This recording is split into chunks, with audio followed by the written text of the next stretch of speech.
We're just learning several structures were gone at Chinese camp in Tuolumne County. We'll have live pictures in just a moment. Fires sparked across the region today as lightning moved through the region, although there's no official cause yet. We're tracking fires in Calaveras County, there on the left, Tuolumne County in the middle, both triggering evacuation orders, and on the right, fires in Sacramento County that were sparked by lightning. We also have quite a bit of wind damage in the Carmichael area from storms this morning. We talked to people who have downed trees and damage to their properties, and we'll have much more on that in just a moment. But first, we want to focus now on these fires, which again, we've just learned are destructive. Thank you for joining us here for our News at 6. I'm Edie Lambert. And I'm Curtis Ming. CAL FIRE says there were more than 12 fires that have started across the region today. You could see there in Stanislaus, Calaveras, and Tuolumne counties. CAL FIRE has now grouped 9 of these fires as the TCU September Lightning Complex. In total, the acreage of those fires is more than 5,500 acres. We're putting most of our focus on the 2 fires that have triggered mandatory evacuations. One is in Calaveras County, south of Murphys and west of Douglas Flat. In Tuolumne County, 2 fires near Don Pedro Reservoir are triggering evacuation orders around Chinese camp. Those are the ones that we know have now destroyed homes. You can scan the QR code there on your screen at any time to see a map of the evacuation orders. Live Copter 3 is over Chinese camp right now, and if we could work to get the overlay to show you the streets, you could see exactly where these structures are gone or on fire. This is just north there of Red Hills Road, and you could see that we have a community there with the fire moved through this afternoon. This started north of Don Pedro Reservoir this morning, and the fire perimeter did show the fire moved north on into Chinese camp, and it shows that it burned very close to Red Hills Road, and you can see right here from Live Copter 3 with these exclusive pictures, it burned through a field right there, and we do have homes right there along Red Hills Road, and we have structures there along Red Hills Road that have burned. The burn perimeter right now, the latest official burn perimeter is right up to Highway 20, and it shows that the fire has burned into the south side of Chinese camp, and we do know within the past hour they expanded the evacuation orders to the north all the way to Yosemite Junction and Montezuma. But right now we are getting our first confirmation of structures gone along Red Hills Road. You can see Main Street there, downtown Chinese camp, as well as Washington Street, and we do have homes peppered throughout that area. And this is the first glimpse we're seeing of the damage as that fire tore through this area. We do have live team coverage of the fires and today's storms with our weather team standing by right now, tracking all of the conditions. And we have a closer look at the weather damage in Carmichael. And first, we start with the fires in Calaveras and Tuolumne counties. KCRA 3's Peyton Headlee is in Chinese camp now, so we can see some of those structures behind you right now. Yeah, and we are actually on Red Hills Road that Curtis was just talking about, where the damage on the ground here is devastating. You can take a look and see a number of different properties, flames still rising up from it. This is on Red Hills Road, where it intersects with Highway 120. That is the section that we are on right now, and these properties, really devastating sight to see. This is a small community. It's a small town. The population when you drive in says it's about 150 people. So those watching likely know exactly whose property this is and where the fire is and what direction it is heading. And as you turn this way, Tyler, you can see even in the distance more black smoke going up. That black smoke is never a good sign. A number of different structures. It looks like there may have been crops back there as well.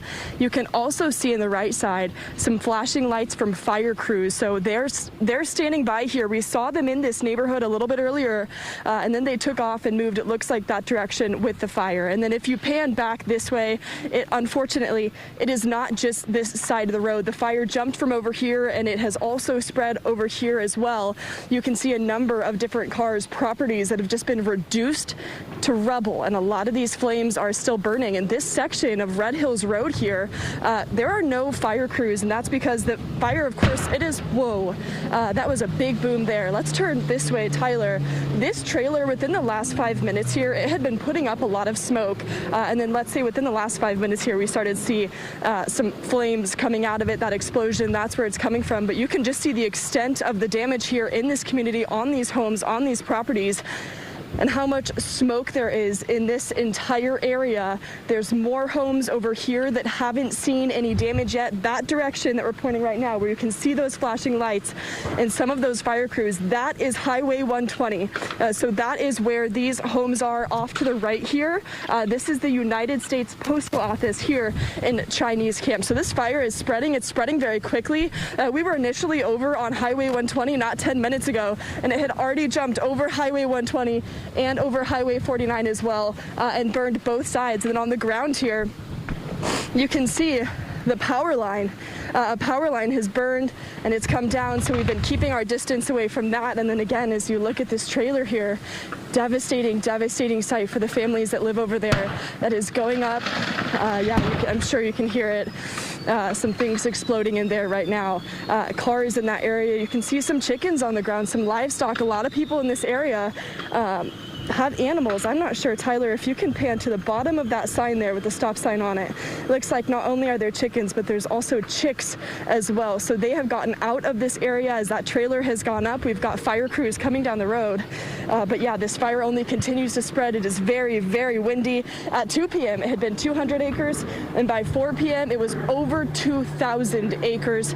So spreading rapidly. The windy conditions are not helping fire crews, as we know that numerous structures and cars have been damaged in this fire. We're going to keep walking up and down this section of road here, go back out to Highway 120 near Highway 49. But for now, I'll send it back to you guys. Peyton, before you go, can you talk us through a little bit more about the wind conditions and exactly what you're experiencing there and any changes that you've noticed while you've been there? Yeah, it is very windy. That was the very first thing that I noticed when I got out of the car on Highway 120 and we stepped out. And you can probably see it blowing in the trees if you just look at that mobile home that went up and the smoke that's blowing with it. It is just absolutely taking it.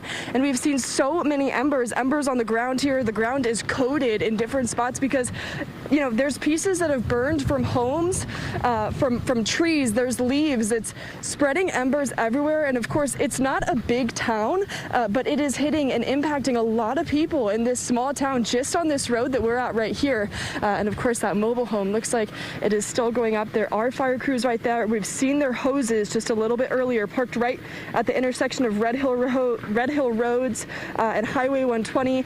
Their hoses have been on standby, but at this point, yeah, it's really going, and you can see the wind just absolutely taking that smoke, those embers, and carrying it. We know that, again, it's already jumped the highway. I'm not sure, Tyler, if you can pan to the left here, it gives you another better look at what is all burning. It just goes further and further down, and how quickly the wind is taking the smoke and those embers near that man's property. It looks like he might have a bucket trying to dump out those flames right now.